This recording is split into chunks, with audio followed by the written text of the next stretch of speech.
so you can attain the taqwa he has prescribed for us. My brothers and sisters, without further ado, we have with us Sheikh Salim Amry, all the way from Abu Dhabi, from the United Arab Emirates.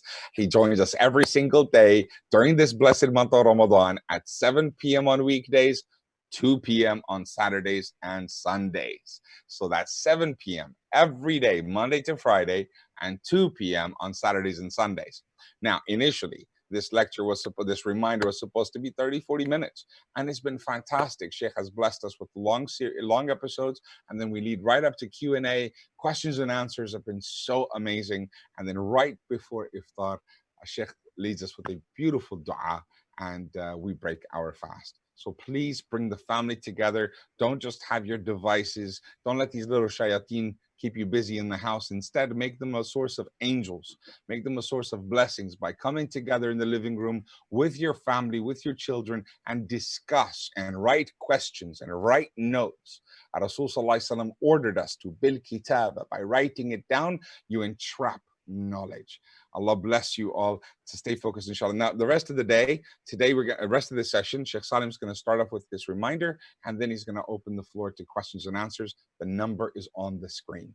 If you want to join us on Zoom, the number's in the corner. If you want to call in or text in or WhatsApp in, the number's on the screen. Send us your questions, inshallah. During the Q&A, they will be addressed. We'll have some announcements halfway through. When we finish when we go into the Q&A, I'll make the announcements of what's to come. We have great plans for you this coming weekend for Eid as well.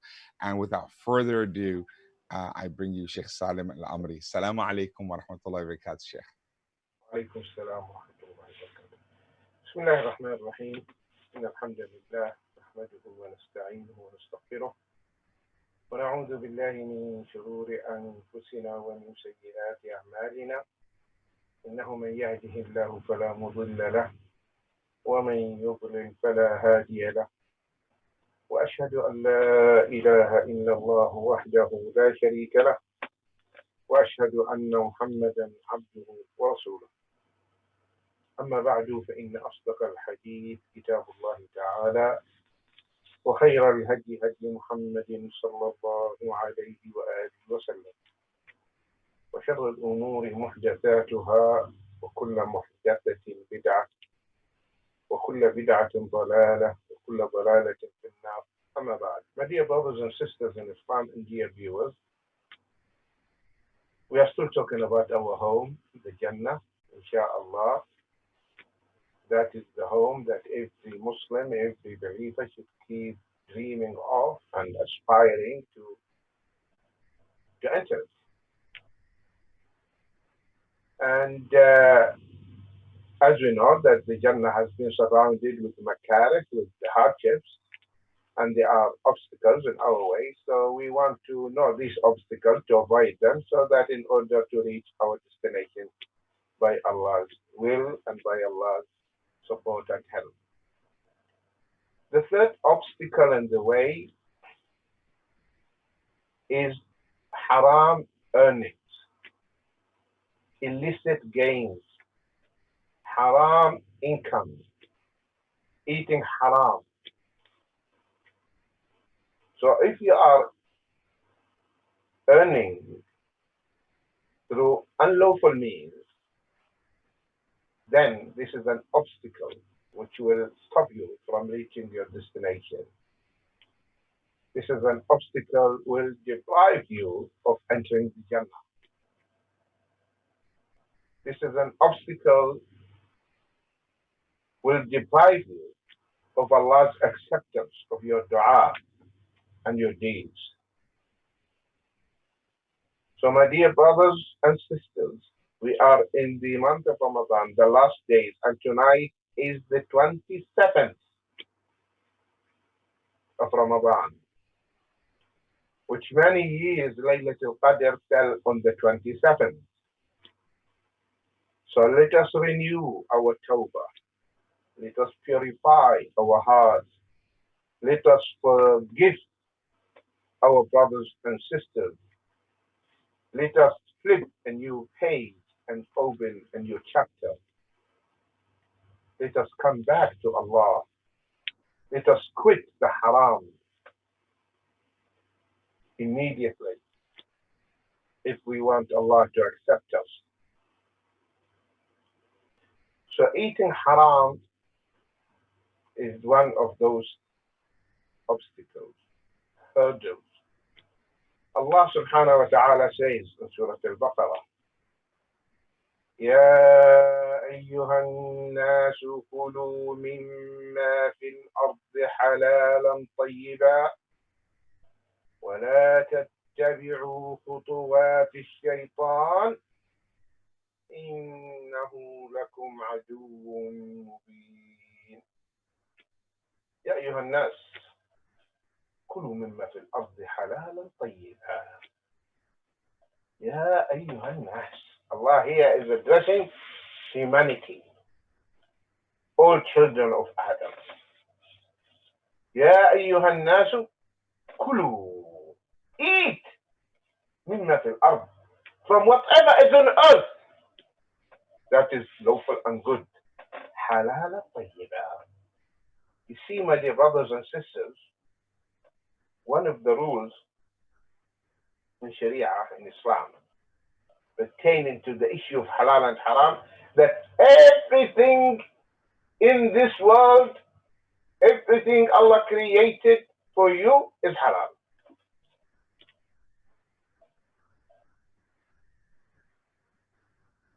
All crops, all types of drinks, all types of food, all types of meat, everything is halal, except what Allah mentioned, that this one, you don't come close to it. So the fundamental rule, the basic, al-aslu fil ashya al-ibaha. This is the basic rule, permissibility of all things. So if anyone comes and says this is haram, he is the one who has to produce the evidence. Because Allah made everything and created everything halal. So you claim that it is unlawful, you claim it is haram, you are the one who has to produce the evidence that it is unlawful. يا أيها الناس كلوا مما في الأرض حلالا طيبا. O mankind, eat from whatever is on earth that is lawful and good.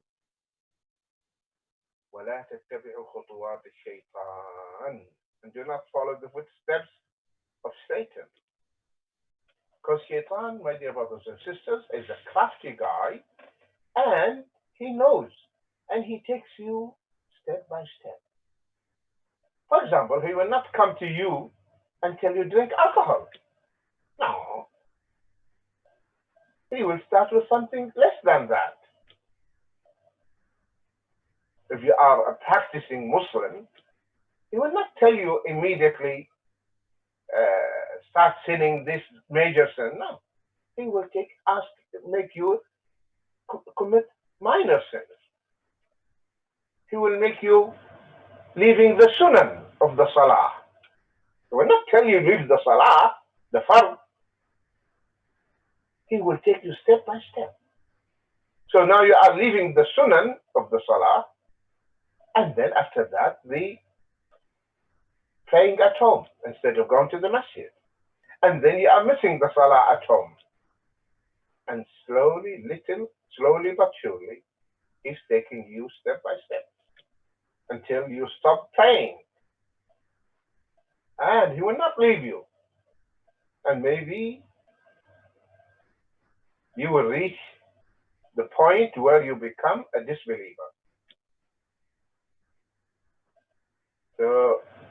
So the smart one, the smart mu'min is the one who's always cautious, minding his steps, praying to Allah all the time. Oh Allah, save me. Oh Allah, keep my heart firm, keep my heart steadfast. ثبت قلبي على دينك. Because this enemy is working around the clock. So Allah is saying, وَلَا تَتَّبِعُوا خُطُوَاتِ الشَّيْطَانِ. He will not tell you remove the niqab. No. He will come to you and he'll tell you, this issue is controversial between the scholars. And you are living in the West. And the Islamophobia. And there there's another opinion saying the face and the hands can be shown. So there's no harm if you remove the niqab.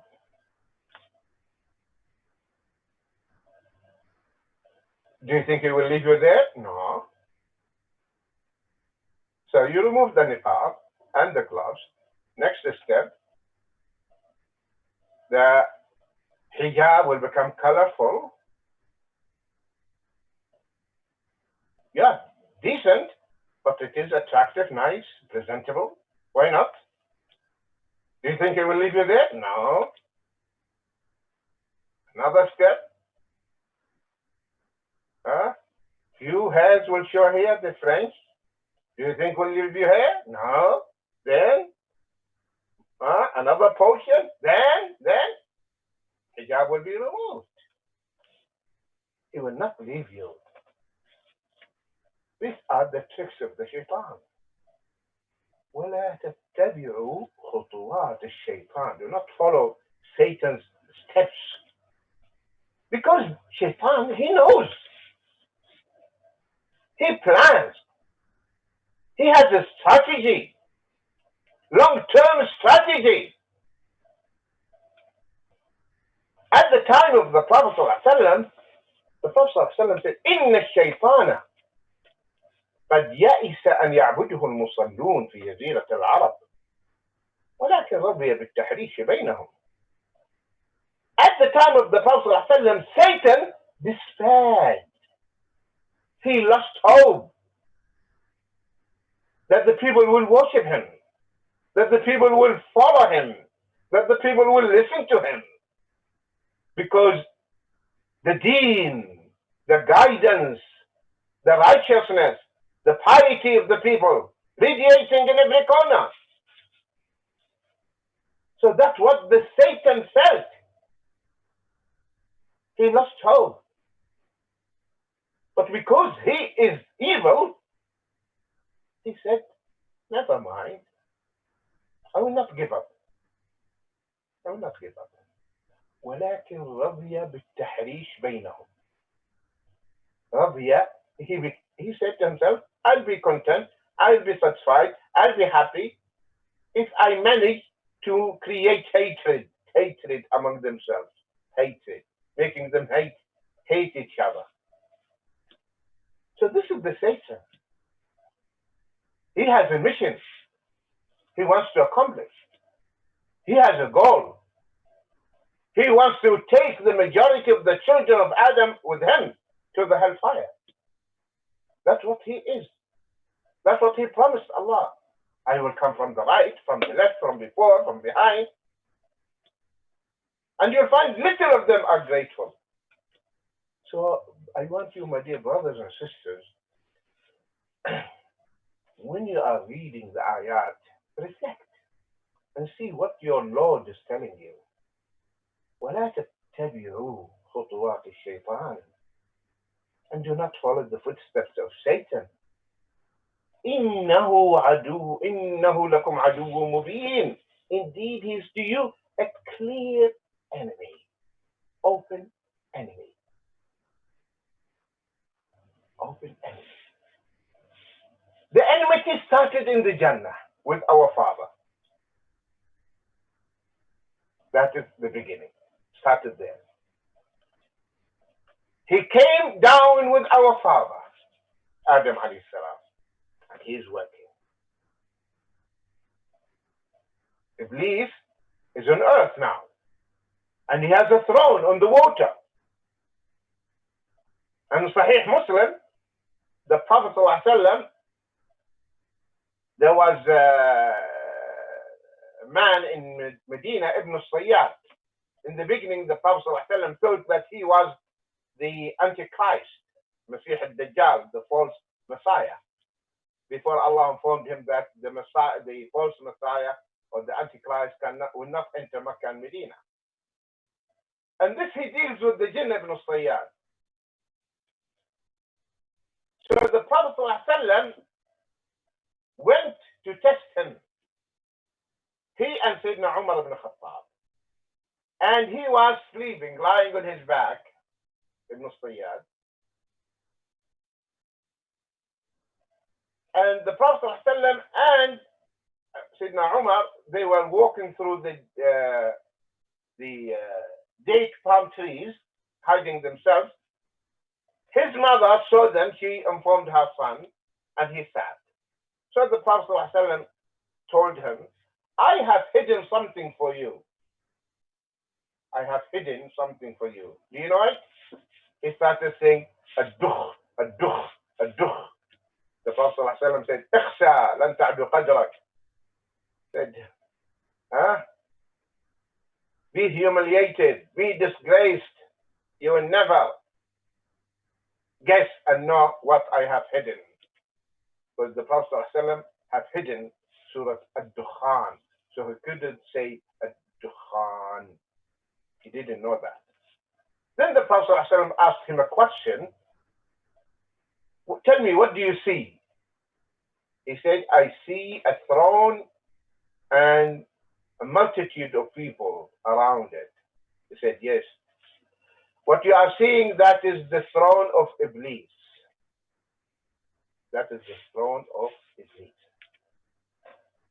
So here, Iblis is on earth, and he sends his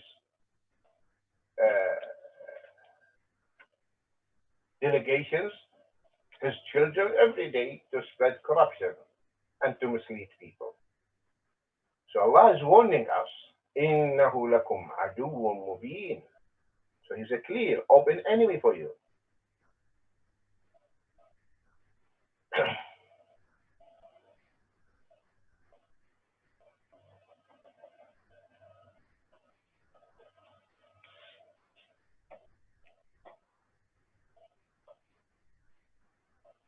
Also, Allah subhanahu wa ta'ala warns us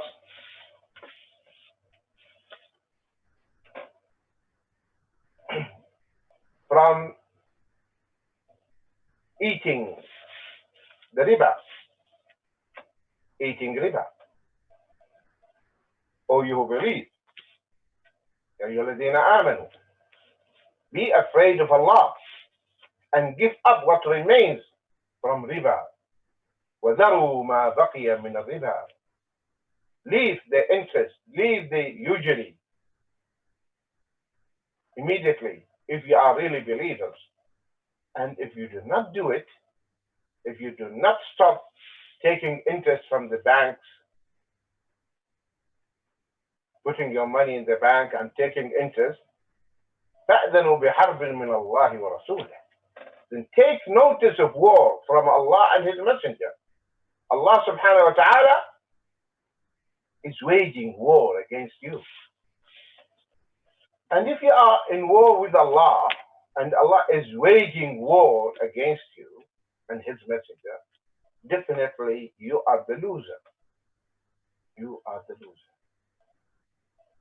So now, my dear brother and sister, if you are dealing with riba and you are taking interest from the bank, and you are fasting,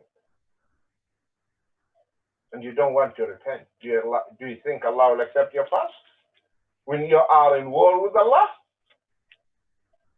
So quit immediately from this moment. Repent. Leave it. Leave it immediately. Otherwise, the hadith talks about such category of people who will gain nothing out of their fast. رب صائم ليس له من صيامه إلا الجوع والعطش. Perhaps an observer of fast gets nothing out of his or her fast except hunger and atash, thirst. That's the only thing you get out of your fast. No taqwa, no reward, no admission through the gate of Ar-Rayyan. So if we want to go through that gate, we need to leave the haram and stop earning haram. The Prophet ﷺ in Sahih Muslim, he said, إِنَّ اللَّهَ طَيِّبٌ لا يقبل إلا طيبا. وإن الله أمر المؤمنين بما أمر به المرسلين فقال تعالى: يا أيها الرسل كلوا من الطيبات واعملوا صالحا. وقال تعالى: يا أيها الذين آمنوا كلوا من طيبات ما رزقناكم. ثم ذكر الرجل يطيل السفر أشعث أغبر يمد يديه إلى السماء: يا رب يا رب، ومطعمه حرام ومشربه حرام وملبسه حرام وغذي بالحرام فأنى يستجاب له. The meaning in English. The Prophet ﷺ said, Allah the Almighty is good. And Allah طيب. لا يقبل إلا طيبا, and accepts only that which is good. Which means if you are earning haram and you are giving to the poor, helping the poor, Allah will not accept it. Allah will not accept it. Because He is good, طيب. Allah will not reward you for that. Allah the Almighty is good and accepts only that which is good. And verily Allah has commanded the believers to do that which He has commanded the messengers. So He said, subhanahu wa ta'ala, "Oh, you messengers." Allah is addressing His messengers.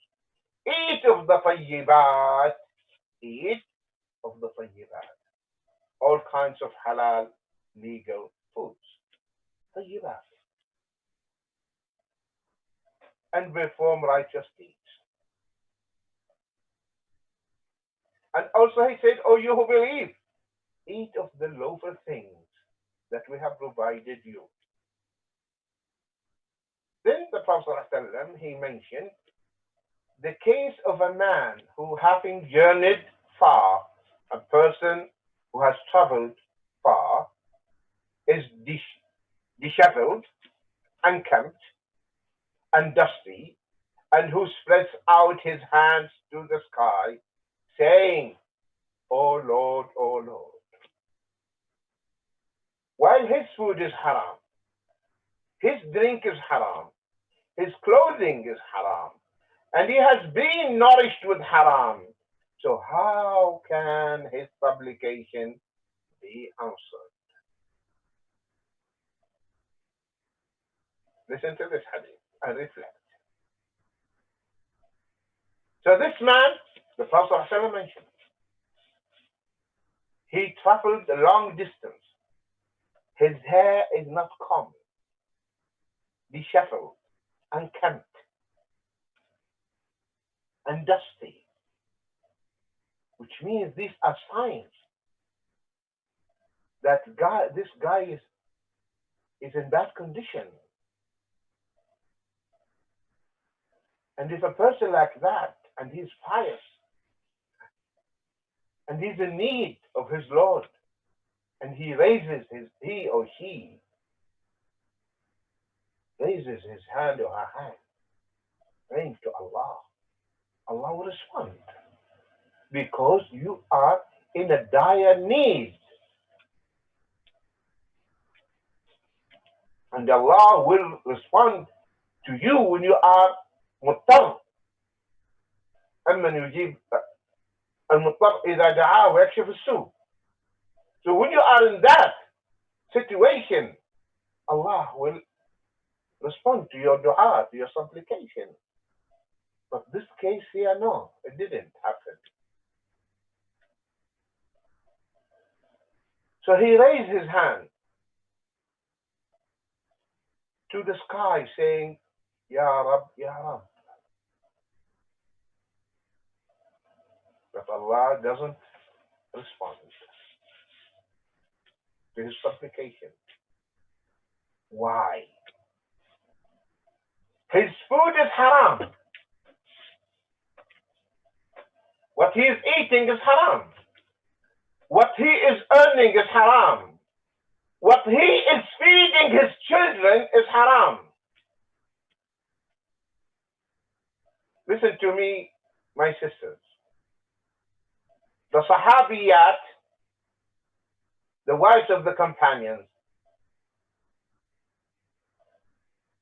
when their husbands in the morning leave their homes, they would tell them, fear Allah regarding us. Don't feed us haram. We can endure the hunger, but not the hellfire. Feed us halal. Fear Allah regarding us. That is the Sahabiyat. Today, many Muslimat, they tell the husband, I don't care. I want this dress. I want that. You manage it. By hook or crook. She doesn't mind if her husband cheats, steals, as long as she gets what she wants. Sahabiyat, no. Fear Allah. They would remind their husbands always. Fear Allah regarding us. Don't feed us haram. Because any flesh that is grown out of haram, it is destined for hell.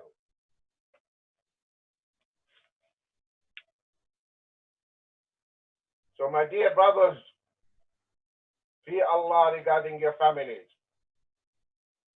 Earn halal. Allah puts barakah in the halal. Haram, no barakah at all. Little halal, Allah puts barakah in it.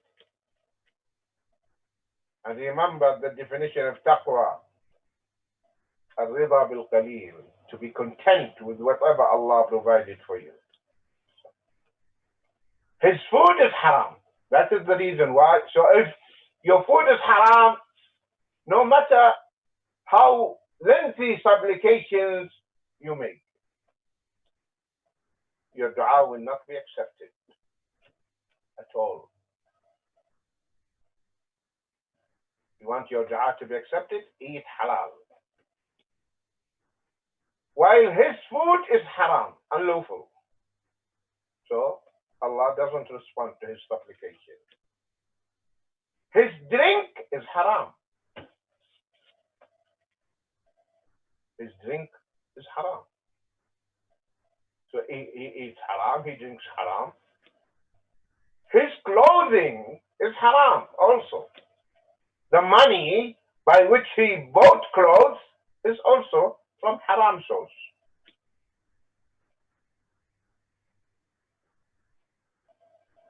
See? Allah.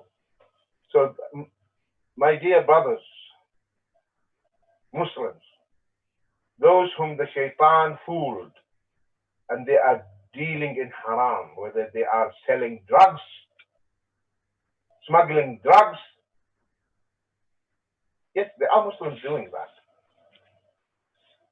Killing thousands of people because they are smuggling drugs, selling hashish, planting hashish.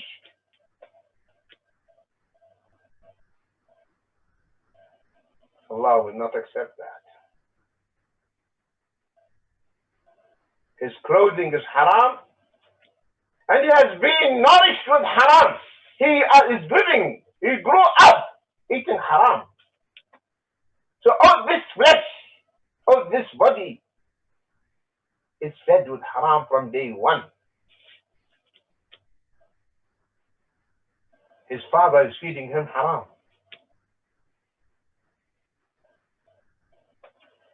And has been nourished with haram. So how can his supplication be answered? Impossible. His dua will not be accepted. This is in Sahih Muslim. That's what the Prophet said.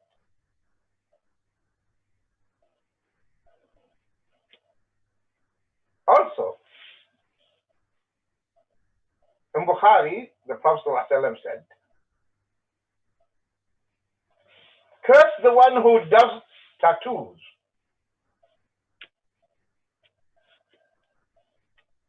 The one who has a tattoo done, the one who consumes riba, this is illicit gain. The one who consumes riba, usually interest, and the one who pays it, and he forbade the price of a dog and the earnings of a prostitute, and he cursed the image makers.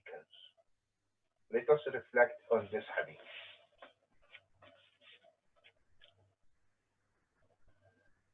This is in Bukhari. So the Prophet ﷺ said, he cursed the one who does tattoos. So if you are doing this as a business, you are doing tattoos to the woman, and the one who has a tattoo done, both of them, the active and the passive, they are cursed by Allah. Then he mentioned the one who is dealing in interest, usually riba. Riba. You are in war with Allah. And then he said, sallallahu alaihi wasallam, and the one who pays it, the one who's dealing and the one who also gives the riba or takes the riba, or the one who writes the contract of riba transactions. And he forbade the price of a dog, selling dogs. So the price of a dog is haram.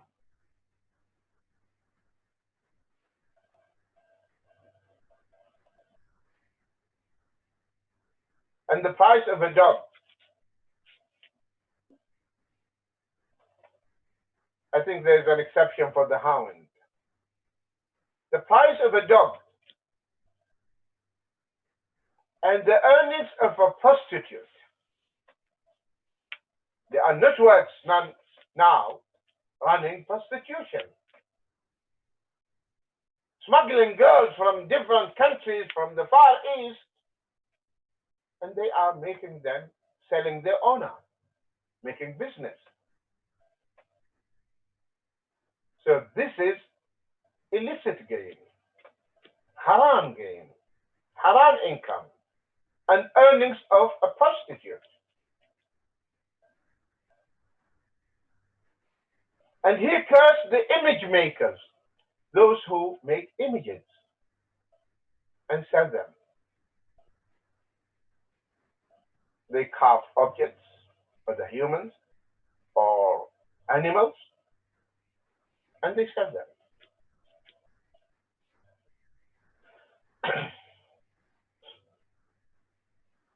So this is haram. So any income comes through that, it's haram. In another hadith, he said, may Allah curse the women who do tattoos and those for whom tattoos are done, those who pluck their eyebrows and those who file their teeth for the purpose of beautification and alter the creation of Allah. So if these things, the ones are doing these things and earning from these things which Allah prohibited and His Prophet ﷺ cursed, whoever does that, that income or that earning is haram. Now, if we want Allah subhanahu wa ta'ala to accept our ibadah and to accept our salah, we have to stop earning haram. And before we conclude, we need to know what is the haram. How can I know the haram? How do I differentiate between what is haram and halal? So what is the definition of haram? Haram, of course, it is Arabic word, which means something Allah prohibited, something forbidden. You are not allowed to do. So something Allah forbade through the Quran or through the Sunnah of the Prophet ﷺ, that is haram. So how can I know that there are indicators or signs when I'm coming across the text, I can conclude that this particular act is haram, so I should not do it. So there are types or indicators or different proofs or adillah pertain to the haram. So there are different types. Number one, I hope that you are taking notes. So types of haram proofs that when I read the text, I know that this now text, this particular act is haram. How do I know that? Indicator number one or sign number one, prohibition. If there is an explicit prohibition, Allah prohibits it, then it is haram. So I should not do it. So this is the first sign. An-nahi, prohibition. Allah says, وَلَا تَقْرَبُوا الزِّنَا إِنَّهُ كَانَ فَاحِشَةً وَسَاءَ سَبِيلًا. وَلَا تَقْرَبُوا الزِّنَا. So here Allah says, لا تقربوا الزنا, and do not approach zina. Do not approach unlawful sexual intercourse. Indeed, it is ever an immorality and is evil as a way. So here, لا تقربوا, don't come near to the zina. See the balagha of the Quran. The Quran didn't say, do not fornicate. No. It said, do not approach. Do not come near to whatever will incite you to commit the fornication or adultery. لا تقربوا الزنا. Which means what? Don't mix with women. Because the beauty of Islam, and one of the rules of the Sharia, whatever leads to the haram is haram. The avenue, the way that leads to the haram is haram. So that's why mixing with the opposite sex is haram. Why? Because it is a means, it will lead to the haram. So these are precautionary measures, proactive measures. So Islam telling you, do not come near to the zina. Do not go to places where haram is done. Don't go there.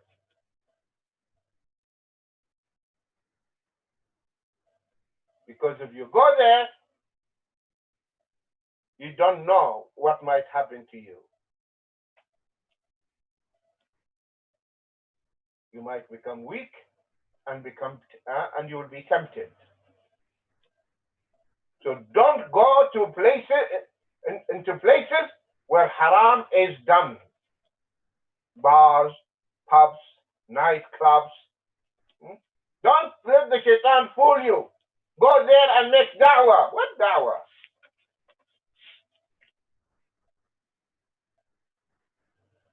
Da'wah when you are seeing women naked? No. وَلَا تَقْرَبُوا الزِّنَا. Don't come to a place where there's a haram. Don't come to the zina. That's what the Prophet ﷺ said. If a man and a woman having privacy, the third person is the devil. ما اختلى رجل بامرأة إلا كان الشيطان ثالثهما. A man and a woman sitting together. What do you think? Oh, we are colleagues. Colleagues. He's my colleague. colleague, huh?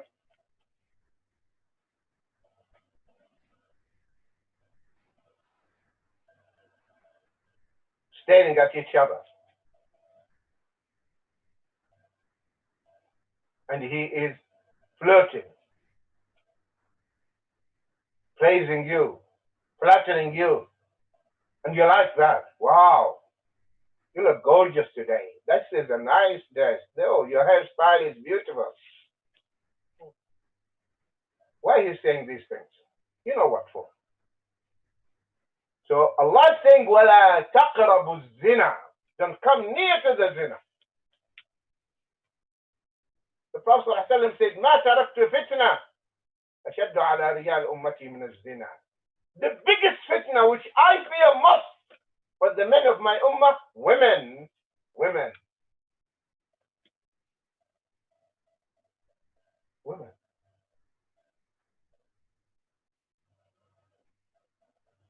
So stay away. Lower your gaze. Don't come near to the zina. Imam ibn al-Jawzi, rahimahullah ta'ala, mentioned the story.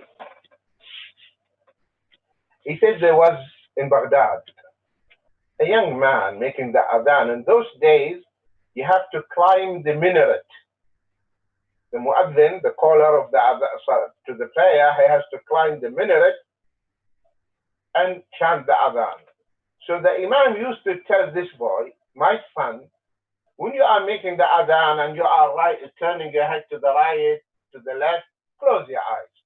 Because normally the minaret will be very high and the dwellings will be underneath. You can see the houses around you. So just close your eyes. And the boy was doing that until one day, Shaitan came to him and said, why do you close your eyes? Open your eyes. Allahu Akbar, Allahu Akbar. And when he turned, he saw a girl in the next house. Finish. A cubit arrow hit his heart.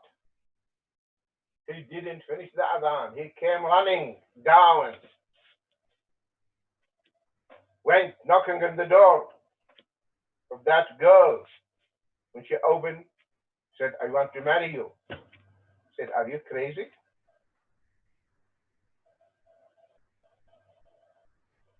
He said, I want to marry you. Where is your father? He said, my father comes in the evening. When he comes, you can approach him and see what he will tell you. He didn't pray that salah, no Dhuhr, no Asr.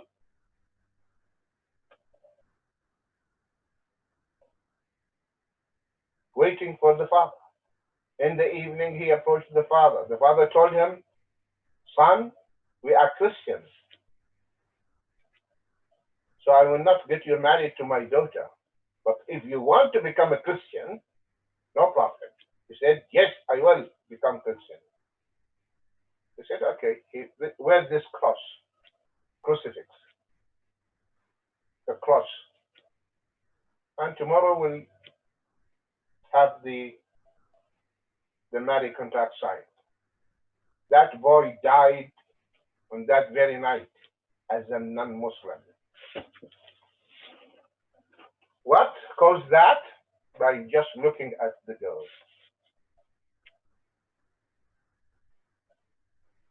So don't play with fire. So Allah is saying, وَلَا تَقْرَبُوا الزِّنَا. Don't ever mix and go near to the women. And if there is a necessity, you lower your gaze. If you are working and there are women, lower your gaze. Don't look at them. And that is da'wah in itself. Da'wah. If the women are seeing you, you are not looking at them, that is da'wah. This guy is religious, this guy is decent, and he is practicing his faith, his belief. So Islam blocks the avenue blocks the way that leads to the haram. So whatever leads to the haram or might lead to the haram is haram. So if there is a clear prohibition, like here, لا تقربوا, don't come near, Allah is forbidding us, then this is haram. So mixing with the opposite sex is haram.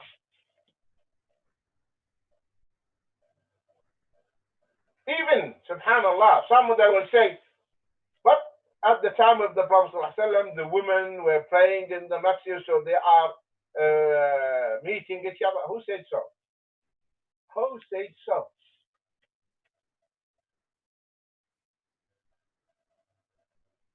The Prophet ﷺ, when they were praying behind him, he made a special door for them to enter.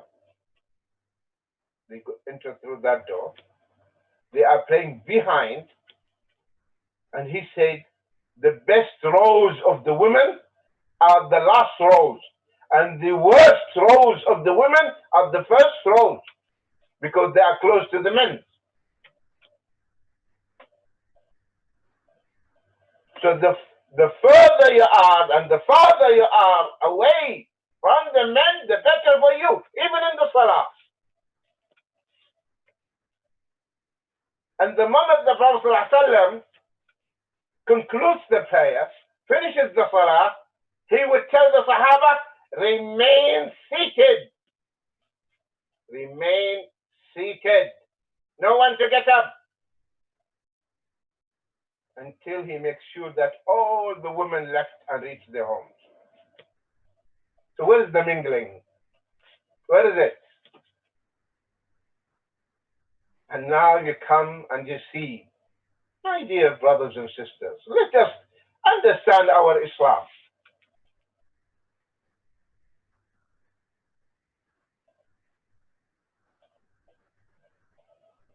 They are standing, talking, chatting, cracking jokes, laughing. Something happened here. Where is the haya, my sisters? Where is it?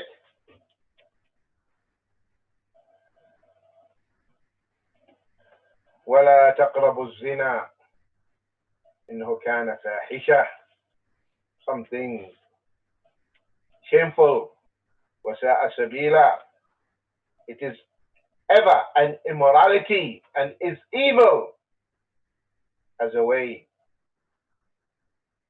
So now, how can I know that this is haram? If there is prohibition. If Allah forbids us, then it is haram. This is rule number one. There's prohibition, forbiddance, then it is haram.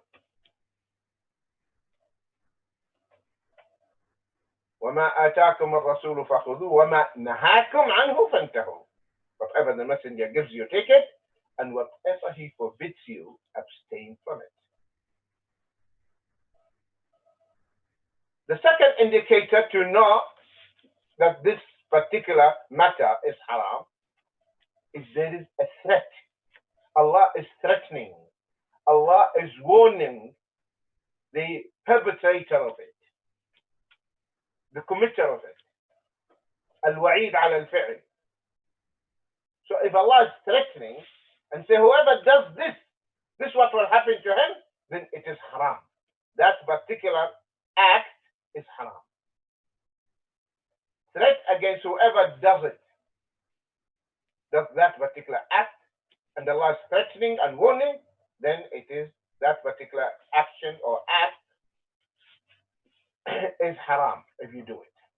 Like for example, Allah is threatening here in the hadith in Bukhari, من عاد لي وليا فقد آذنته بالحرب.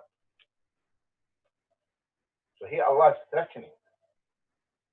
Whoever shows hostility to a friend of mine, I have declared war upon him. Declared war upon him. So fighting and showing hostility and torturing Allah's awliya and fighting Allah's awliya is haram. Is haram. So whoever shows hostility to a friend of mine, I have declared war upon him. So fighting Allah's awliya is haram. And who are Allah's awliya? The scholars, the ulama, the students of knowledge. Those are Allah's awliya. As Imam Shafi'i said, al-ulama hum awliya'ullah. If the scholars are not Allah's awliya, I don't know any wali of Allah.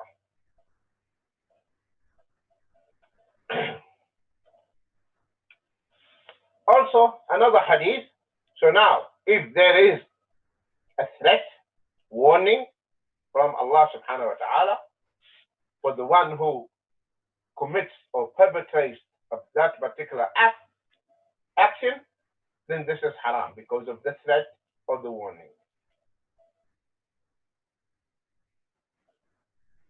The Prophet ﷺ said, the most despicable man, the most vile man to Allah on the day of resurrection, the most filthy and the most wretched is a man who was named King of Kings. King of Kings. Yet there is no king but Allah. This is in Sahih Muslim. So here, there is a threat. Here, there is a warning. So calling yourself Shahin Shah, King of Kings, like the last emperor of Persia, Shahin Shah. Okay? So this is an indication. So that when there is clear, explicit words like haram, hurrima, prohibited, then that is haram. Second indicator or sign, if there is a threat, then that action, if you do it, you are doing haram. Number 3, if an action or an act is described as an act of kufr, if Allah in the Quran or in the Sunnah of the Prophet saying, this act, whoever does this is committing disbelief, blasphemy, then it is haram. It's an act of kufr or disobedience or wickedness. So if Allah describes this action as a wicked action, as sinful, a sign of sinfulness, then it is haram to do that.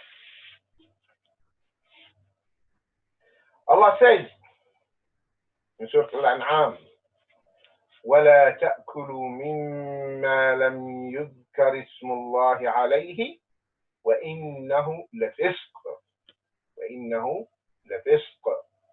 وَإِنَّ الشَّيَاطِينَ لَيُوحُونَ إِلَىٰ أَوْلِيَائِهِمْ لِيُجَادِلُوكُمْ وَإِنْ أَطَعْتُمُوهُمْ إِنَّكُمْ لَمُشْرِكُونَ ولا تأكلوا مما لم يذكر اسم الله عليه وإنه لفسق. Allah called it fisq.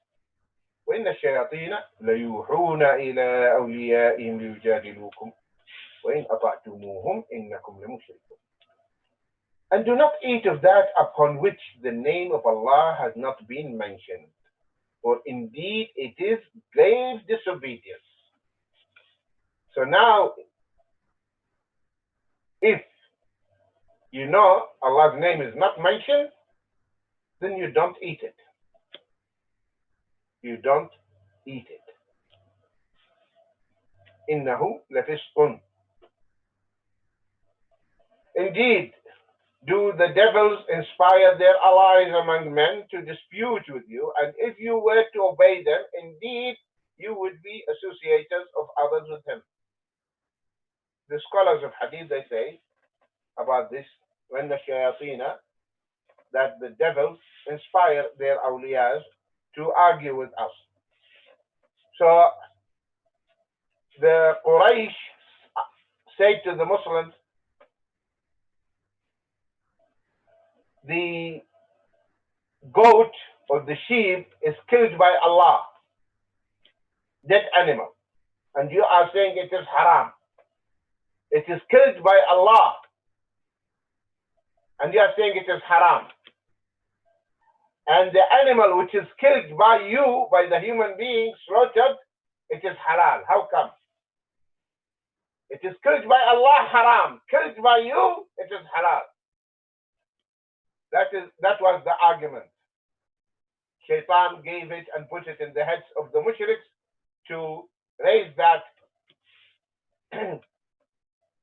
doubt, to put the doubt in the minds of the Muslims. So Allah immediately revealed, وَإِنَّ الشَّيَاطِينَ لَيُوحُونَ إِلَىٰ أَوْلِيَائِهِمْ لِيُجَادِلُوكُمْ. The shayateen, the devils, inspire their allies, the mushriks, to dispute with you by this argument. An animal killed by Allah is haram, an animal killed by you halal. This shows the stupidity of the shaitan. Because it is Allah himself who said so. Allah himself is the one who said, حُرِّمَتْ عَلَيْكُمُ الْمَيْتَةُ وَالدَّمُ وَلَحْمُ الْخِنْزِيرِ, etc. Allah is saying the dead animals are prohibited. Allah himself. So what argument do you have? But this is what happened. So Allah immediately sent down the revelation warning the Muslims, you should not be tricked by this argument. And he said, indeed do the devils inspire their allies among you, among men, to dispute with you. And if you were to obey them, Allahu Akbar, وَإِنْ أَطَعْتُمُوهُمْ, if you accept this argument and you listen to their argument, وَإِنْ أَطَعْتُمُوهُمْ إِنَّكُمْ لَمُشْرِكُونَ, then you are mushriks. And if you were to obey them, indeed, you would be associators of others with him. You are becoming polytheists. You are associating partners with me. So don't listen to these satanic whispers. So that is another indicator, my dear brothers and sisters. If an action is described as an act of kufr, or open and clear the act of disobedience, or grave disobedience. The fourth sign that when you come through it, you know that this is haram, that the word haram is used clearly, haram. The word haram and its derivatives. Like here, حرمت عليكم الميتة والدم ولحم الخنزير وما أهل لغير الله به والمنخنقة والموقوذة والمتردية والنطيحة وما أكل السبع إلا ما ذكيتم وما ذبح على النصب وأن تستقسموا بالأزلام ذلكم فسق. This is in Surah Al-Ma'idah. Prohibited to you, prohibited. So Allah is saying it is haram. Prohibited to you are dead animals, number one. So dead animals are haram. Number two, blood. The blood is haram. So drinking blood is haram. Making pudding out of the blood is haram. Except the liver and spleen is halal. Though it is blood made of blood, but it is halal. The liver and the spleen of an animal that is slaughtered. Then the flesh of swine, the pork. And that which has been dedicated to other than Allah. This animal that is offered as a sacrifice to other than Allah. And those animals killed by strangling, or by violent blow, or by a headlong fall, or by the goring of horns, and those from which a wild animal has eaten. For example, a gazelle. You found it, part of it left, as the lion left it, or the cheetah left it, You cannot eat it. It is haram. And those from which a wild animal has eaten, except what you are able to slaughter. If you manage to find the animal alive and you slaughter it, that is well and fine. That will make it halal before its death. Otherwise, you are not allowed to eat it. And those which are sacrificed on stone altars, they used to slaughter the animals to their idols. They are prohibited. And prohibited is that you seek decision through divining arrows. It was a practice among the Arabs when they cast these lots for divining arrows. And they write on one of them something. So they will keep throwing the arrows until that arrow comes out. When you pick it, and then you do whatever. Istiqsam bil azlam. That you seek decision through divining arrows, that is grave disobedience. So this is the fourth indicator. If it is mentioned haram, and any word derived from that root, then it is haram, you should not do it. The fifth indicator that through which you can know that this action is haram, if there is prescribed, known punishment for the perpetrator or the doer of that particular action. For example, Allah subhanahu wa ta'ala is saying, وَالَّذِينَ يَرْمُونَ الْمُحْصَنَاتِ ثُمَّ لَمْ يَأْتُوا بِأَرْبَعَةِ شُهَدَاءَ فَيْجْلِدُوهُمْ 80 جلدة ولا تقبلوا لهم شهادة أبدا وأولئك هم الفاسقون. So this is here a known prescribed punishment. And those who accuse chaste women,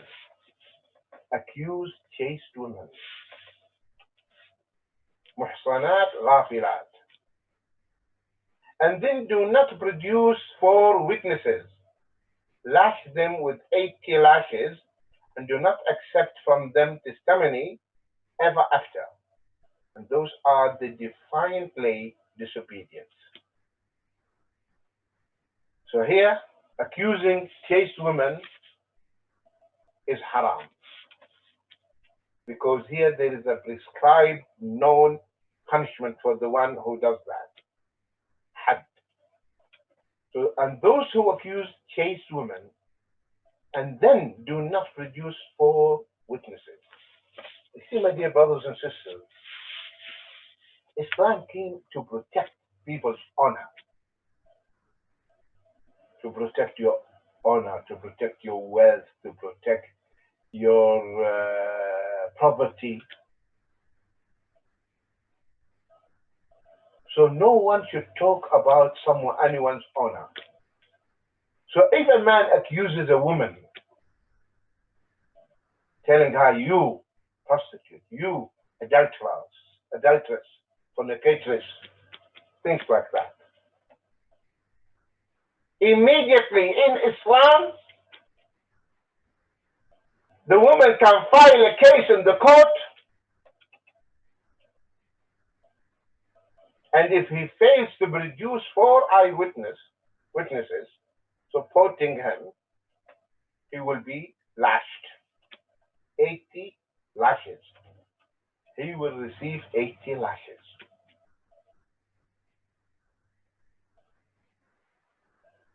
Because it is very difficult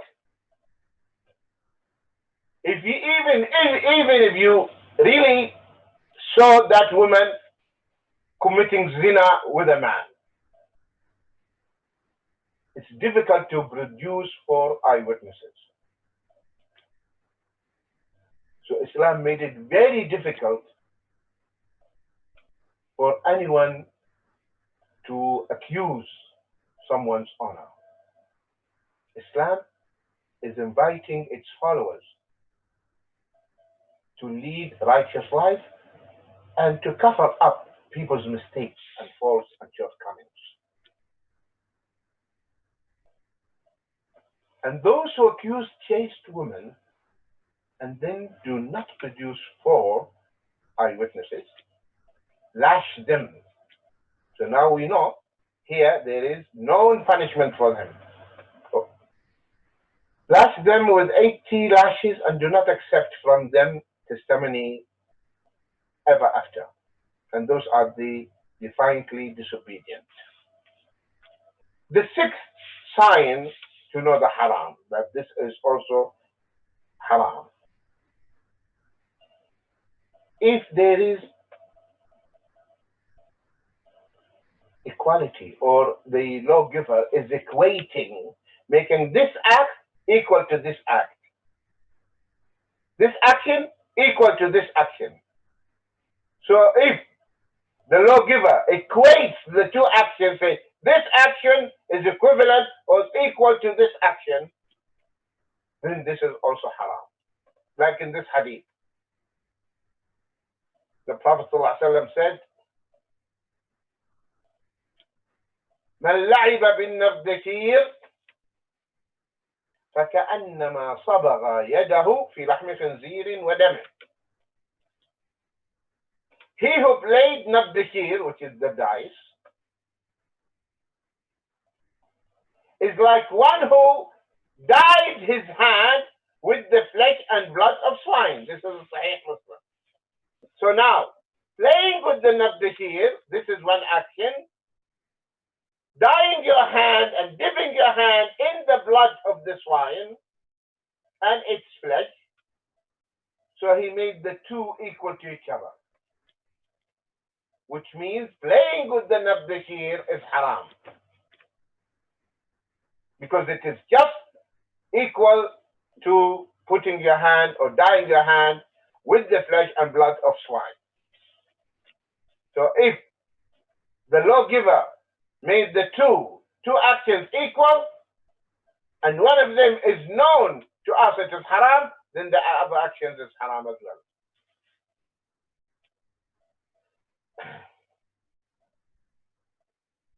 Number 7, or the 7th indicator, if these are my dear brothers and sisters, the indicators that will help you to know, oh, this is haram, because the indicator is there.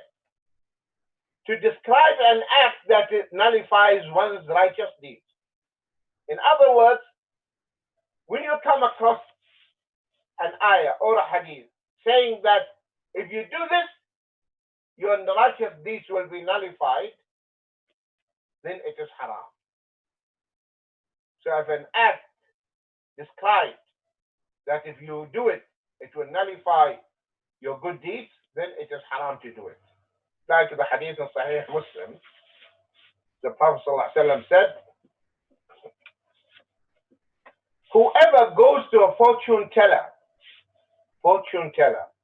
and ask him about something, his prayer will not be accepted for 40 days. So going to the fortune tellers, to the palmist, to the soothsayer,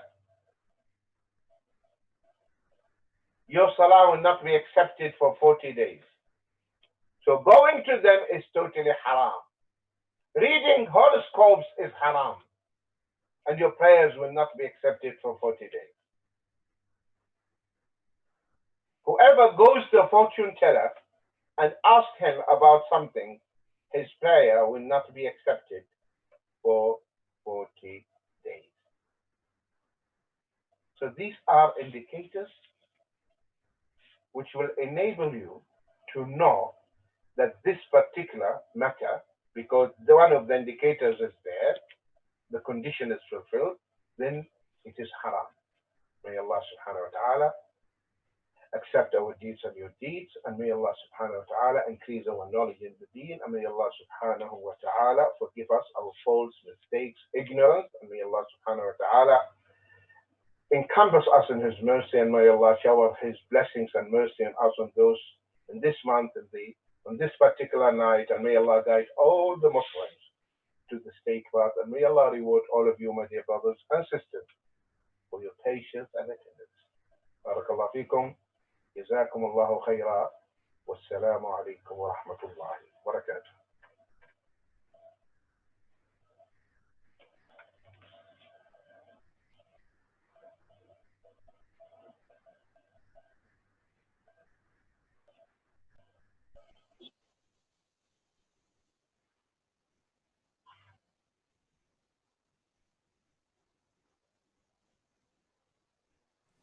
Okay, assalamu alaikum everyone. I hope everyone's doing great. We're in the last few days of Ramadan, alhamdulillah. Alhamdulillah, we've had a great Ramadan. I hope you all have too. So let's move into the questions. If you want to ask a question, send a message to 07958 183 184. And so let me find the first question. Sorry, Sheikh.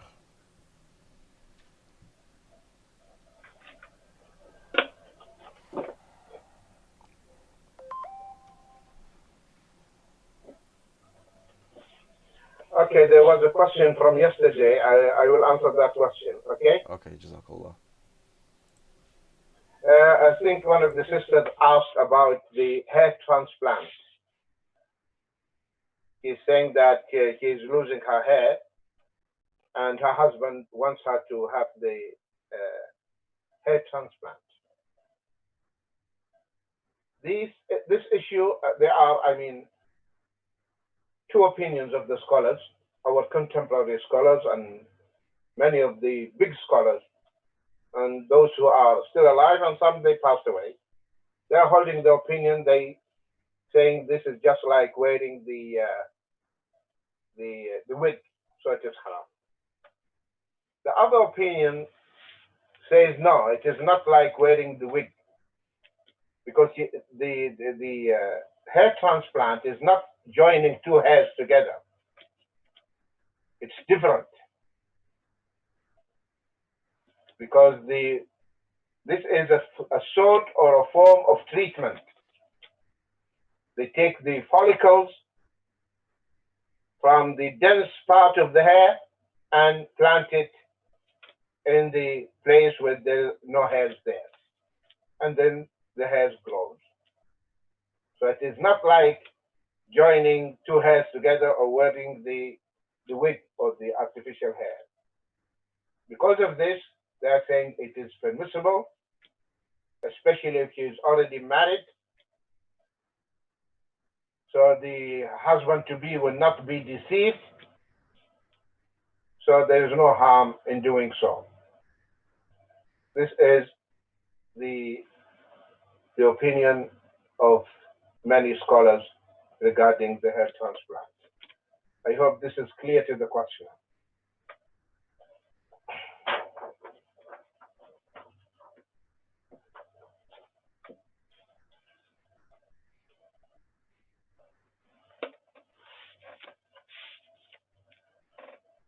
Can we take the questions, please? Sheikh, the next question is, it's a question we got quite a while ago. You said that you need some time to research it. Exactly. Yesterday I said I will research it, and this is the answer. No, not for this question. It was one about drawing, about cartoons. That one, to be honest, I didn't have time to. Okay, so we'll go to the next question then. This question is, what do I do if my wudu breaks as I finish my salah? If you lost your wudu after the salah is valid, because you already made the salam. So you came out from the salah, so your salah is correct, valid. But if you are in the salah and you haven't concluded the salah and you haven't said the salam, then the wudu, the salah is invalid, and you need to repeat the salah. Is this clear?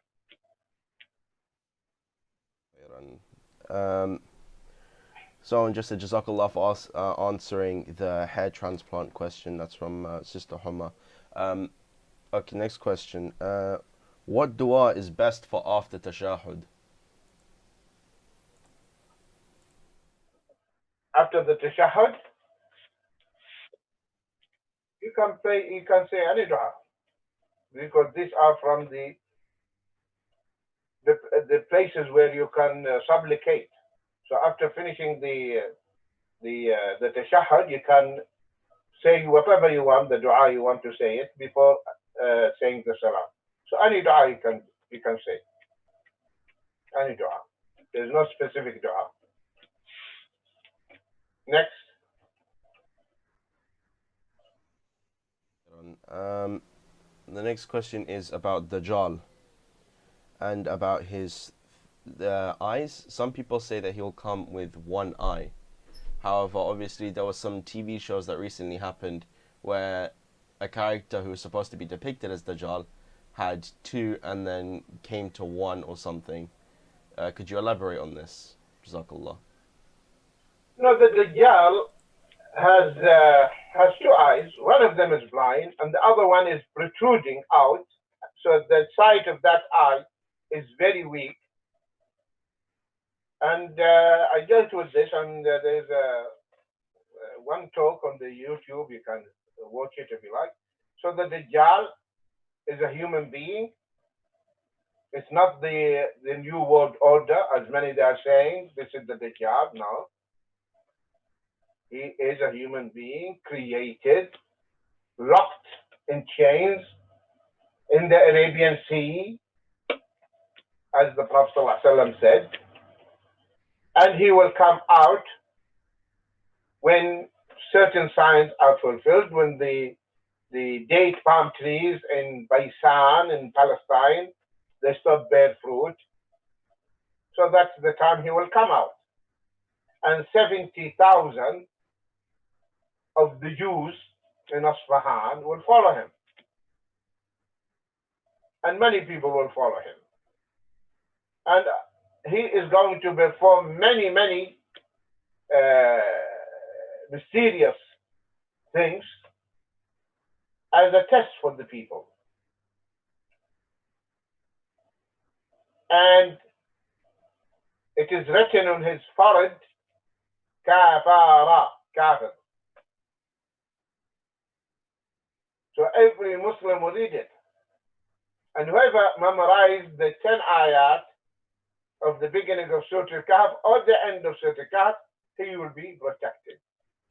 And he will not be able to enter Mecca and Medina. The angels, they drive him away. Then he heads to Sham. Then Isa alayhi salam, Jesus Christ, descends. And he is the one who kills the Antichrist near the Lud. And he kills the Antichrist. Lud is in Palestine now. He kills the Antichrist with the spear. With the spear. So this is about the Dajjal. Is this clear to the questioner? Jazakallah khairan. The next question is, who are the people that will be spared by Ya'juj and Ma'juj? Again, the question? Sorry, let me speak closer to the mic. Who are the people that will be spared from the wrath of Ya'juj and Ma'juj? Gog and Magog. This Gog and Magog, when they come out, that is after Isa alayhi salam killing the Antichrist, then Allah would inform Isa alayhi salam, now there's this group of people, you cannot fight them. So save the Muslims with you. Because remember, Isa alayhi salam is a Muslim, and all the people with him are Muslims. When he descends from heavens, he prays behind the Mahdi. So Allah commands Isa alayhi salam to take all the Muslims with him to the mountains.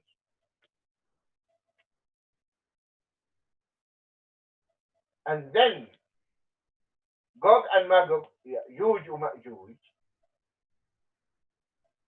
imagine there are so many. They finish the water of the lake. I forgot the name of the lake. Bahira Tabariya, the lake of this Tabariya. They finish it. The last one, each one is taking just a handful. The last one will not find a drop. And they spread corruption. And they will be shooting arrows. They say, we finished the people on earth, let us fight the inhabitants of heaven. And they would shoot the arrows, and the arrows will fall back, soaked in blood. And they would say, we also killed the people in the upper assembly in heaven. Then Allah sent a nagar, worms, eating them in their necks, and they die. All of them. All of them, they die because of the worms.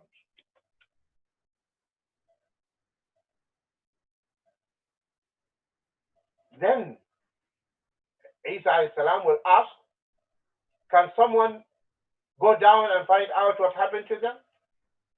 And then they will find that they are all dead. And then Allah sends birds picking these rotten bodies away to a place only Allah knows.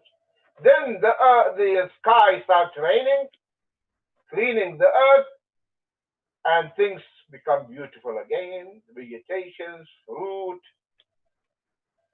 So much so that the pomegranate, the skin of it will cover a group of men.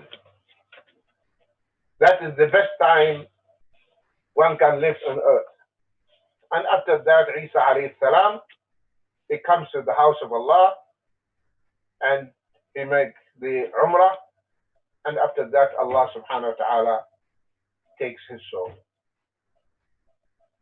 Is this clear to the questioner? Yes, Jazakallah khairan. I've always loved hearing about the story of when Isa alayhi salam comes, because it means maybe we get a bit more security when thinking about the Day of Judgment and the things to come.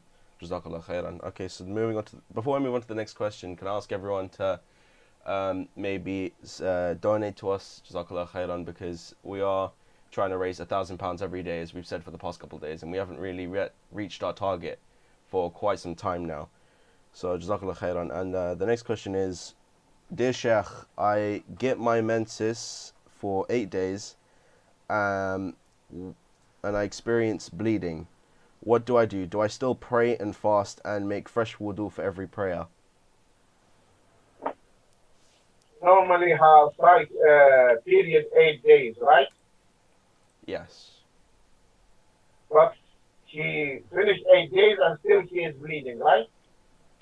Yes, I believe so. You see, the period can, duration can increase and decrease. So you don't start praying until you see the sign of purity. That the blood stops flowing and then you see this whitish fluid. Or you become very dry. Then that is the sign that your period is over. But as long as you are bleeding, you cannot pray. You cannot start the salah. But if you saw the sign of purity, and then after that the blood comes, you ignore it and you take wudu for every salah. You ignore it and you take your wudu for every salah and you fast, etc. Is this clear to the questioner? Jazakallah khair. Let's move to the next question now. Please, how do I rid myself of bad thoughts about Allah? For example, when I see my children hurt or abused, I think, why didn't Allah save them? You see, the problem that we are treating Allah as if He is our friend, astaghfirullah al-azim, or He is equal to us. We forget that He is the creator. Your creature.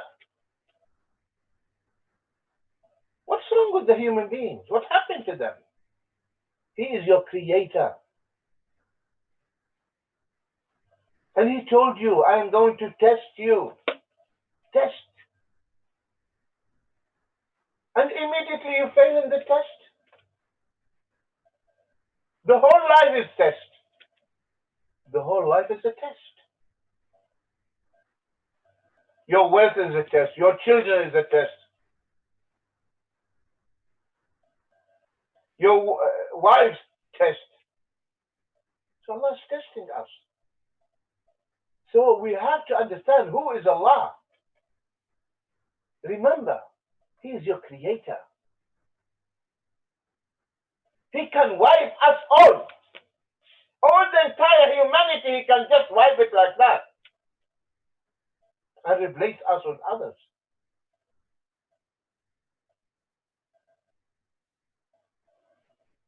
So we need to understand our Lord, to know our Lord, to know His greatness. We turn to Him. If He's putting us through tests and it is painful, say, oh Allah, alleviate it. Make it less. I can't take it. Help me. But not to question Him. Why are you doing it to me? Who are you? Who are you, O son of Adam, O daughter of Adam, O daughter of Eve, to question your Creator? There's a wisdom behind testing you. And remember, when Allah tests someone, He elevates his status or her status. He elevates his status or her status. He forgives her sins or his sins. إذا حب الله عبدا ابتلاه. When Allah loves someone, He tests him. Verily He will test you by loss of wealth, children, crops, etc. And then He said, and give the glad tidings to those who are patient. وَبَشِّرُ الصَّابِرِينَ. Allah will test. The whole dunya, the whole world is a test. May Allah strengthen my iman and your iman, and may Allah strengthen the iman of all those Muslims who have this weak iman, and may Allah save them from going astray or going back on their heels. Ameen. Next question.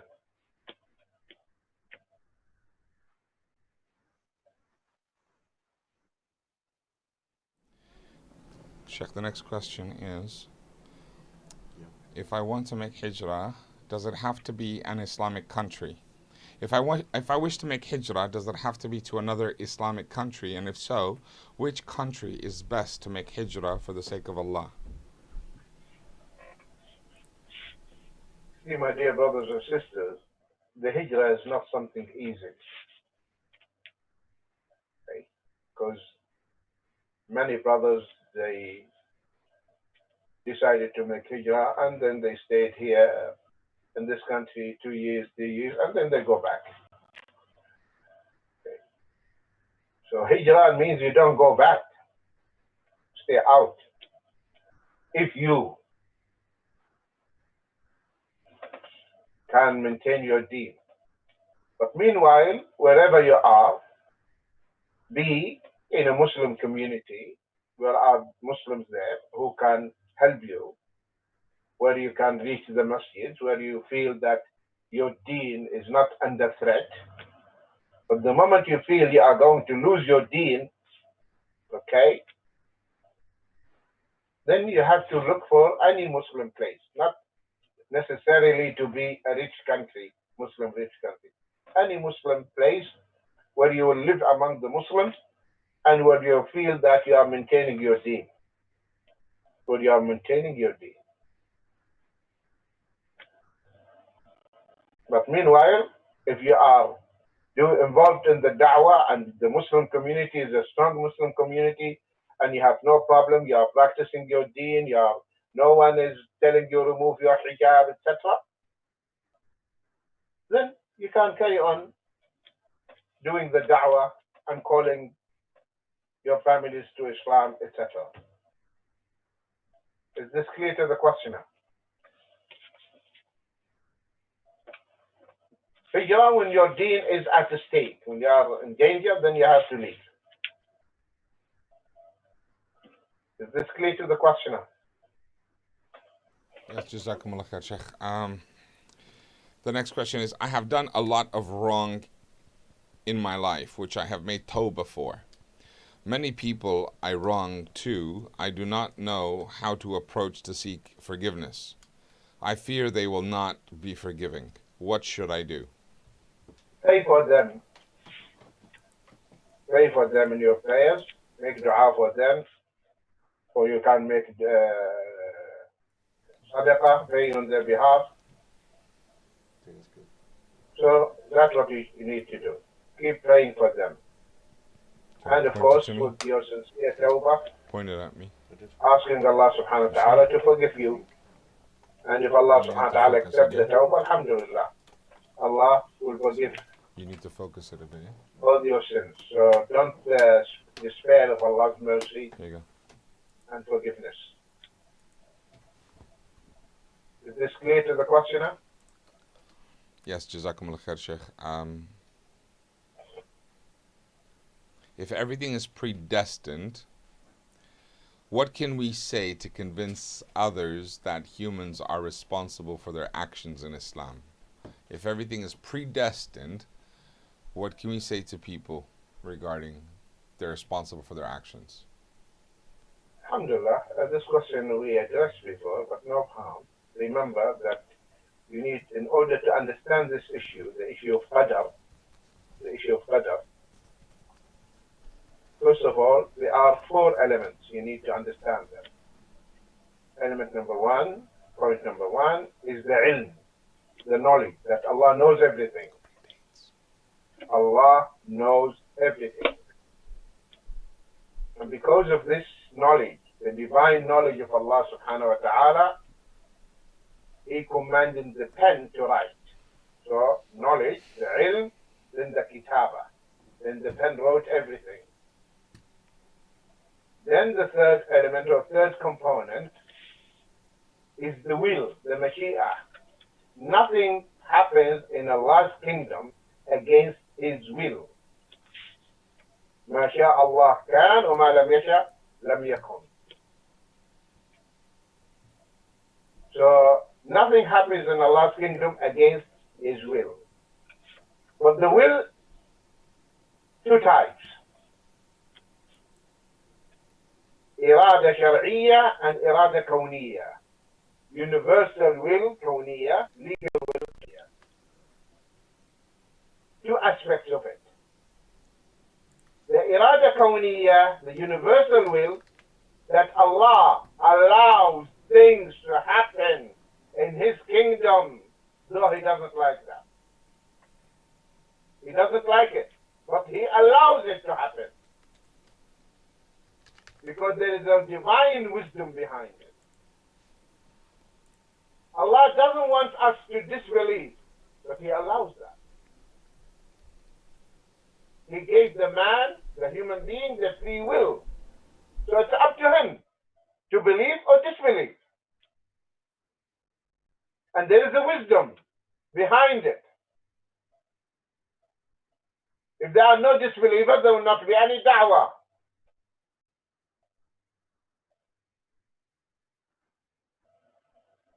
Who will go to the hellfire if no disbelievers? So there is a divine wisdom behind it.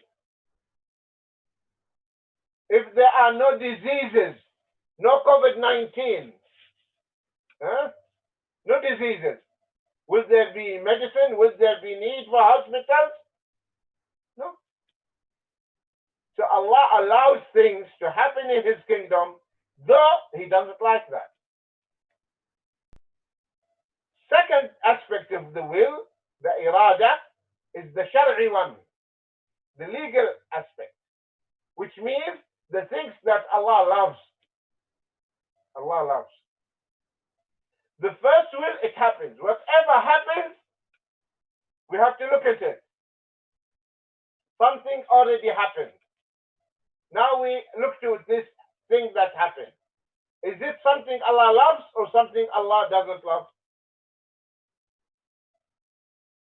Because it happened according to the universal. Then the next part of the question, if it is something Allah loves, so both wills here are fulfilled. because Allah loves it. So Allah wills it legally and He wills it universally. But if it is not what Allah doesn't like it, Allah doesn't love it, so Allah allows it to happen according to the universal will. So, knowledge, writing, the will, universal, and the legal, and the fourth one, the creation, the khalq. Allah creates. No one creates but Allah subhanahu wa ta'ala. Now, coming to the question, if something is already predestined, yes, things are predestined. Allah knows what is going to happen. And He wrote that in the preserved tablet. But Allah's writing does not interfere in your choice. Allah's knowledge does not stop you from choosing things according to your own free will. Allah has given you the free will to choose. Allah says, وَهَدَيْنَاهُ النَّجْدَيْنِ. We have showed him the two paths, the path of good, the path of evil. It's up to you to choose. مَنْ شَاءَ فَلْيُؤْمِنْ وَمَنْ شَاءَ فَلْيَكْفُرْ. Whoever wants to believe, let him believe. Whoever wants to disbelieve, let him disbelieve. So Allah's knowledge does not interfere in your choice.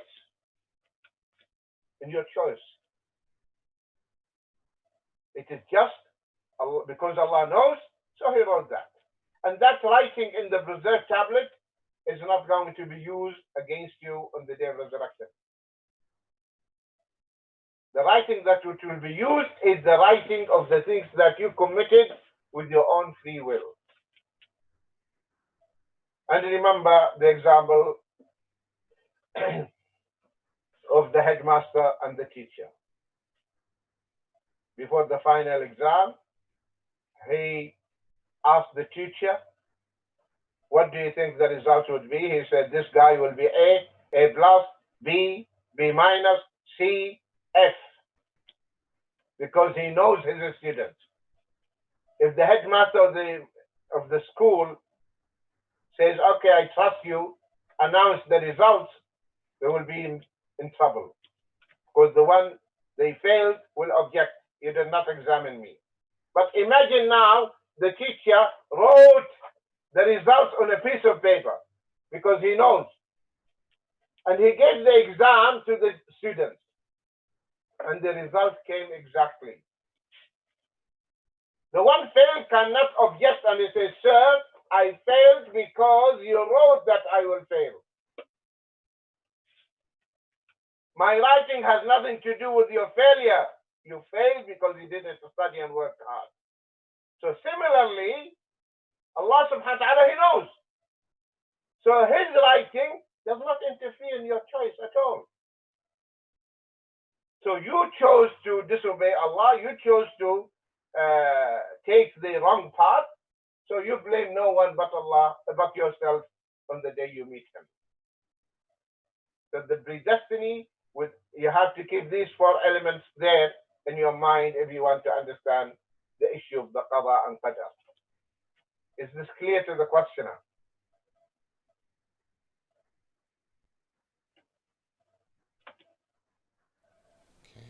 I ate something haram at the time.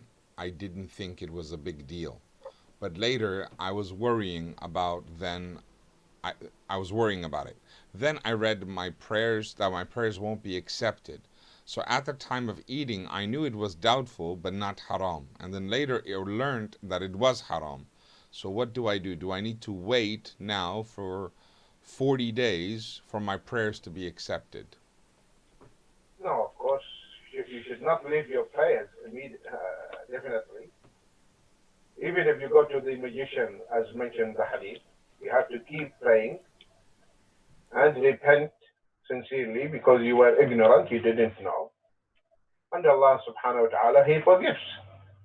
This is the beauty. Allah subhanahu wa ta'ala is the most forgiving.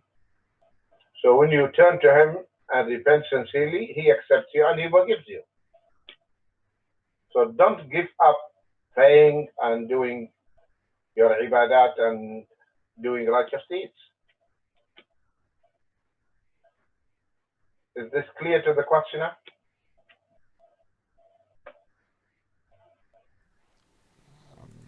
Yeah, Jazakumullah khair, Sheikh.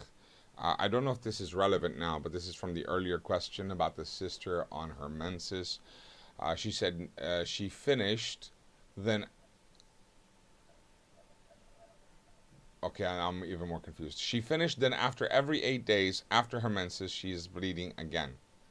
So every 8 days. I know, but this is a different one. She's saying that it's not after 8 days, it's after every 8 days after she's already finished. Then she's bleeding again 8 days later. No, it is not hayd then. Then that is istihaba.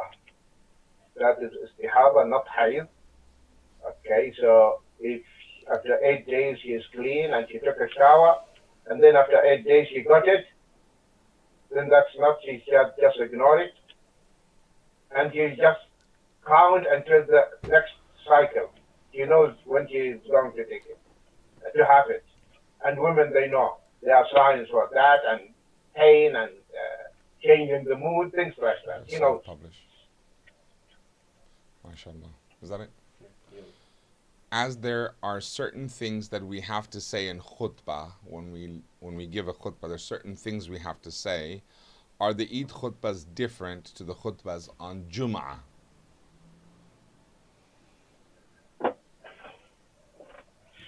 Yeah, the ulama, some of the ulama, they are saying they are takbirat. You make takbirat in the khutbah of the Eid.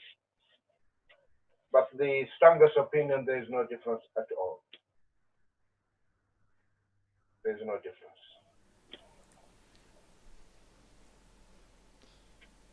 Would you say that means the sitting down is the same as well, the split? I personally hold the opinion that it is only one khutbah for the Eid, not two. But some people can have two, and that's allowed. That's okay. Yeah. Okay. Jazakumullah khair. Yeah. Okay. In case the person is asking regarding the Eid Salah, right now we've announced for you to pray at home or with your family. When you're not in the Jama'ah and you're praying on your own, there is no khutbah, Sheikh Salim said yesterday. Correct, Sheikh Salim? Yeah. It's not what I say. This is the majority of the scholars that say no khutbah. Allah bless you, Sheikh Salim. Yes, the majority of the ulama, they are saying that you pray the Eid Salah on your own, but you don't have a khutbah. So you lead the family, you have Jama'ah, but there is no khutbah because the Jama'ah is not there. But you have to create the Eid atmosphere. You take a shower, you wear the new clothes, and yes, just make the Eid. Okay, you break before starting the Salah with date. So you fast, you don't start the Eid while you are fasting. Follow the Sunnah. All the family get up, take showers, dress up.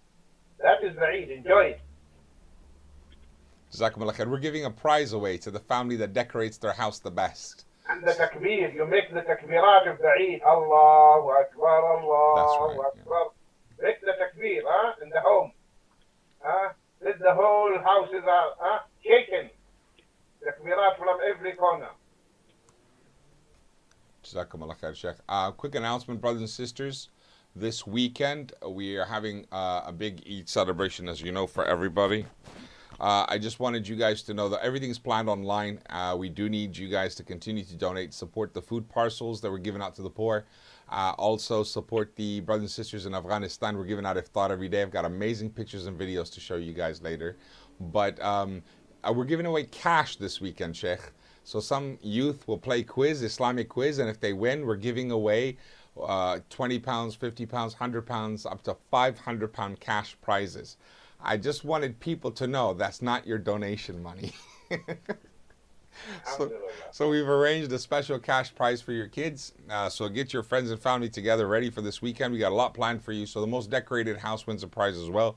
But now regarding our charity work, absolutely earn your place right now. Sponsor a day's iftar. It's roughly about £300 a day in Kabul for a good number of people every single day. We're now reaching the hospitals where COVID-19 patients are, and you know a lot of them are poor people, so they're not really getting family coming to see them, petrified of them, so they're left there and they're quite hungry. Nurses, doctors not getting enough things coming in as well, so we're arranging iftar for the hospitals as well now.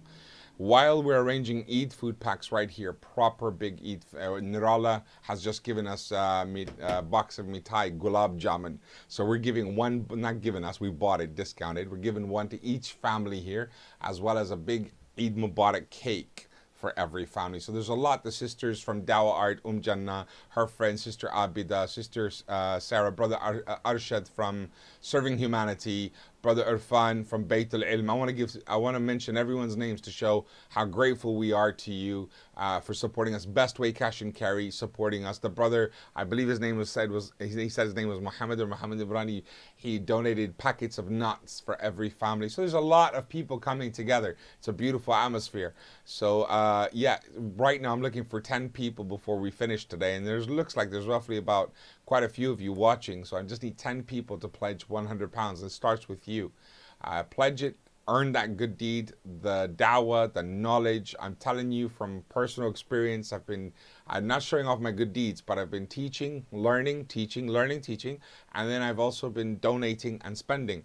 And I find that the knowledge sinks in and it makes sense. The amal makes a big difference to my body and my love and my heart, that when I spend upon the deen, then I feel like, well, wait, that's mine. Wait, don't break it. Wait, what's wrong?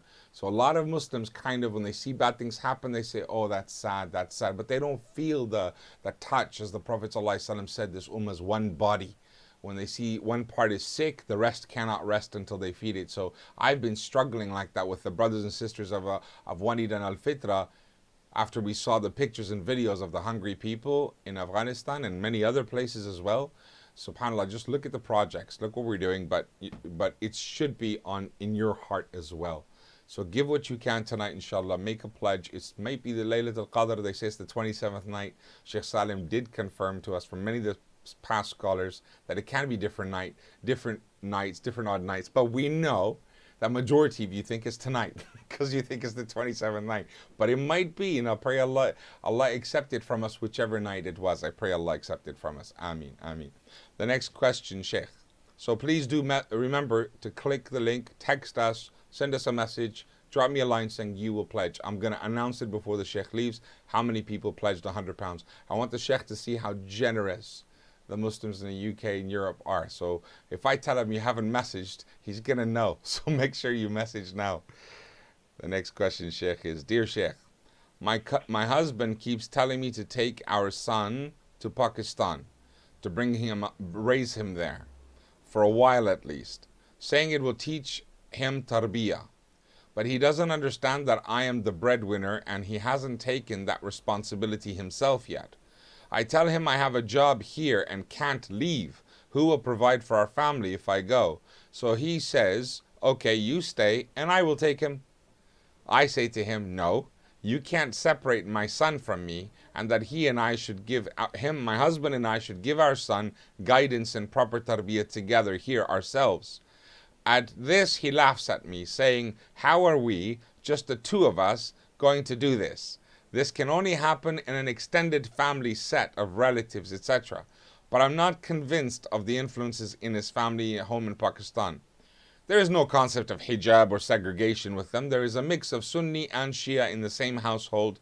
No actual proactive Islam being practiced in the house except what is culture amongst them.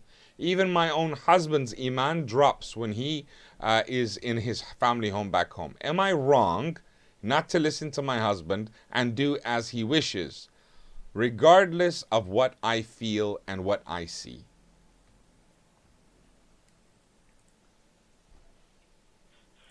Alhamdulillah.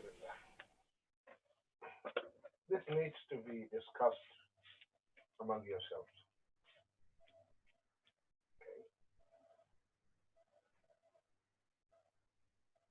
I can see his point of view as a father. He wants his son to grow up maybe there, to be a little bit, become a real man, because he will see the life there is not like living in London. It's hard. So that will make him gain really the manhood. Maybe that's how he is thinking. Okay. He can be a real man to count on later.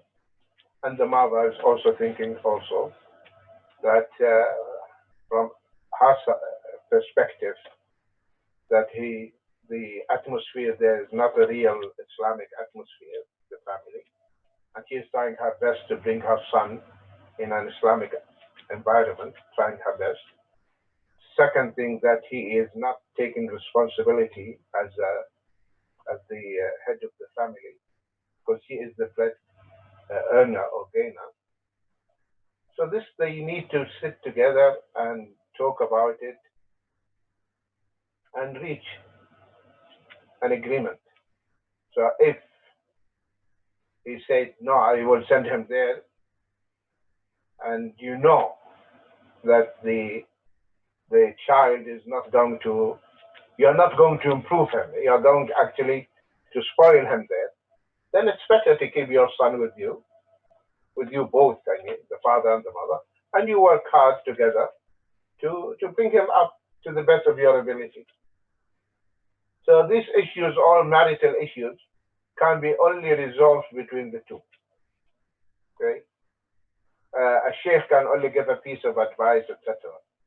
But at the end of the day, it is you. You need to sit together and face the problem, see the pros and cons of the problems, try to understand each other. May Allah guide all of you, and may Allah bless you and your family and protect you and your son. Ameen. Ameen. Jazakum khair, Sheikh Salim. May Allah Azza wa Jal bless you and your family. I want to ask everyone to please make dua for Sheikh and his family. How many minutes we got? Can we get more questions or no? What's the time? No, okay. 2 minutes. So with that, my brothers and sisters, I want to see who's pledging. So the group is open. Please drop a text message or a message and let me know who wants to take the first £100 pledge. I need 10 people to say yes, inshallah. We're about to make iftar, and I want Sheikh Salim to finish off today again, as he does beautifully every day, with a beautiful dua from the heart. And when you say Ameen to this dua, also make the intention to join us this weekend, and also please support us, support the cause, whether it's you're giving your zakat al-mal, zakat fitrana. Sheikh Salim did say up to 2 days before, so we've started preparing that for you. So there is a platform for everyone to give their zakat al-fitr now, just because people forget, and I want the food there on the street in the morning of Eid. I want the food delivered before, so I won't be taking fitrana too long. It'll just be a couple of days we'll collect, and once it's gone, it's gone. I can't take any more after that. So I'll make sure it gets to the poor in time in the morning of Eid as instructed. With that, that's it. Sheikh Salim, if you could just make dua for us, inshallah, and we're ready.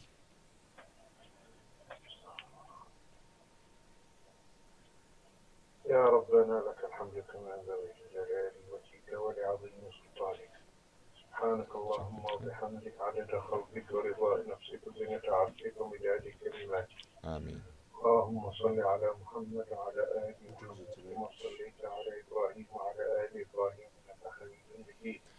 آمين. وبارك على محمد وعلى آل محمد كما باركت على إبراهيم وعلى آل إبراهيم إنك حميد مجيد. آمين. اللهم إنك عفو تحب العفو فاعف عنا. آمين. اللهم إنك عفو تحب العفو فاعف عنا. آمين. اللهم إنك عفو تحب العفو فاعف عنا. آمين. اللهم اغفر لنا ذنوبنا وإسرافنا في أمرنا وهب لنا من لدنك رحمة إنك أنت الوهاب. آمين. اللهم اهدنا واهد بنا. اللهم اهدنا واهد بنا. اللهم اهدنا واهد بنا واجعلنا سببا لمن اهتدى يا كريم.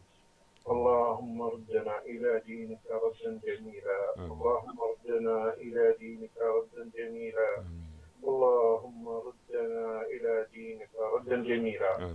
اللهم اصلحنا واصلح بنا. اللهم اصلحنا واصلح بنا. اللهم اصلحنا واصلح بنا. اللهم اكشف عنا البلاء. اللهم اكشف عنا البلاء. اللهم اكشف عنا البلاء يا كريم. اللهم احفظ المسلمين في مشارق الأرض ومغاربها. اللهم احفظ المسلمين في مشارق الأرض ومغاربها. اللهم احفظهم يا كريم يا رحمن يا رحيم. صل اللهم وسلم وبارك على نبينا محمد وعلى آله وصحبه والحمد لله رب العالمين. بارك الله فيكم جزاكم الله خيرا. May Allah accept your fast and all your deeds. Amen. What was the time? What did you say? No? Jazakumullah khair. Assalamu alaikum. Wa alaikum assalam wa rahmatullahi wa barakatuh, Sheikh Salim. We love you so much for the sake of Allah. Thank you so much for everything you give us, mashallah. Allah bless you and your family. I have 5-6 messages I will forward to you. People making dua for you and appreciating all the knowledge we've gained. بارك الله فيكم جزاكم الله خيرا. Assalamu alaikum wa rahmatullahi wa barakatuh. السلام. So I am missing my brother Irfan. I can eat with you. I'm one of you. Sheikh Salim, Hafidullah. Please make dua for him and his family. What a beautiful man. I was just going back and forth. We're on the phone. A lot of phone calls today.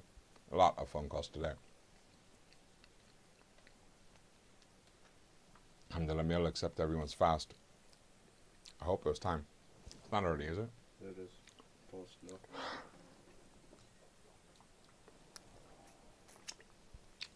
If somebody writes to us and says, you broke fast late, we can just say there was a lag.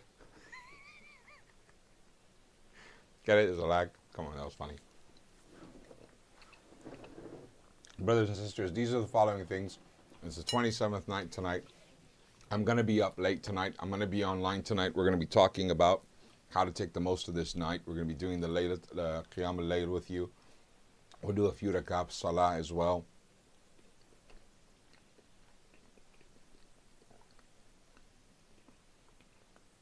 Alhamdulillah, it tasted amazing. But I don't want to embarrass anyone.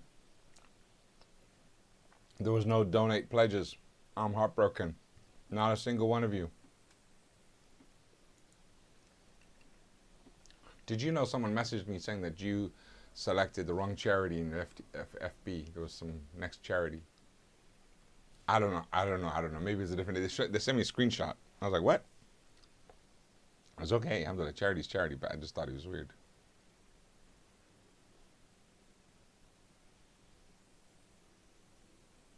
So brothers and sisters, I need your help here. I'm looking for donations. I'm seeing if anyone's donating. You can just text me on the group phone, or you can WhatsApp, or you can message here, and on Facebook or on YouTube. Please tune in on YouTube, guys. I really want you guys over on YouTube, inshallah. youtube.com/alfitra. Those of you who don't know, I have just released a video called what? Where is it? Can I play it? Which one is it I'm playing? Lectures. And does this have my video in it? Yeah. But I want to skip this one to the next one. Click on lectures. Tab. Where? The tab. This one? Just double click it. Choose one. Well, this is the one I want to play. So guys, here it is. Watch this video. One Eid has been cancelled. What? Assalamu alaikum wa rahmatullah, brothers and sisters. I'm your brother in Islam, Jalali bin Saeed, and I am here to announce on behalf of the UK's official Eid celebration committee that one Eid al-Fitr 2020 has been cancelled. Due to the coronavirus, it is an unprecedented situation, so please stay home, stay safe, be well. But Islam is a perfect deen and it has a solution for everything, and we have a solution for you. The deen of Islam is perfect.